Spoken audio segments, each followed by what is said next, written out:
নমস্কার, land solution চ্যানেলে অনেকদিন পর আপনাদের সবাইকে স্বাগত জানাচ্ছি। আজকের বিষয়বস্তু হলো বিএলআর অফিসে মিসকেস কীভাবে করবেন আর মিসকেস কী জন্য করা হয়। অনেকে হয়তো জানেন না, বিভিন্ন আপনাদের জমি জায়গার সমস্যা নিয়ে আপনারা হয়তো কোর্টে ছুটে যান এবং টাইটেল শুট করতে যান, কিন্তু টাইটেল শুট না করেও বিএলআর অফিসে মিসকেস করে অনেক সম্পত্তির সমাধান করা যায়। মিসকেস করতে হলে আপনাকে আপনার সমস্যাটা লিখিত আকারে বিএলআর কাছে জানাতে হবে। জানানোর পর সেই বাদী বিবাদী নামটা ওখানে লিখতে হবে। তারপর দিন 10 বা 15 দিন পর দেখা করতে হবে। তারপর বিএলআরও বাদী বিবাদীকে নোটিশ ইস্যু করে এবং হিয়ারিংয়ের দিন ধার্য করে। যেদিন শুনানির দিন থাকবে সেদিন বাদী বিবাদীকে তার দাবির সপক্ষে প্রয়োজনীয় কাগজপত্র জমা করতে হবে।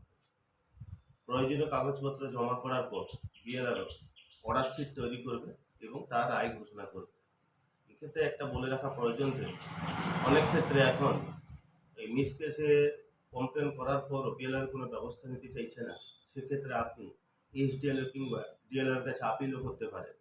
আপিল করার পর ওনারা আবার সেই আপনার দরখাস্ত পুনর্বিবেচনা করার জন্য বিএলআর সাহেবের কাছে পাঠাবেন। এর মাধ্যমে আপনারা অনেক কিছুই সহজে সমাধান করে নিতে পারবেন, কোর্টে গাড়ি টাকা খরচা না করে। আর এক্ষেত্রে একটা বলা প্রয়োজন, এই মিসকেস করতে গেলে বা জমি জমা সংক্রান্ত মিসকেস আপনাদের করতে গেলে যেটা প্রথমেই করতে হবে সেটা হচ্ছে 60 সালের রেকর্ড আপনাদের প্রথমে তুলে নিতে হবে। আর যে কমপ্লেনটা করতে যাচ্ছেন বর্তমান এলআর রেকর্ডের সঙ্গে সেই 60 সালের রেকর্ডের কি পার্থক্য আছে সেটা আপনাদের নিজে দেখে নিতে হবে। দেখে নেওয়ার পর আপনারা পরিষ্কার হয়ে কমপ্লেনটা করবেন। আশা করি আপনারা এই বিষয়ে আরও যদি জানতে চান তাহলে আপনারা কমেন্ট বক্সে আপনাদের কমেন্টটা লিখবেন। আমি এই বিষয়ে বিস্তারিত প্রশ্ন অনুসারে উত্তর দেব।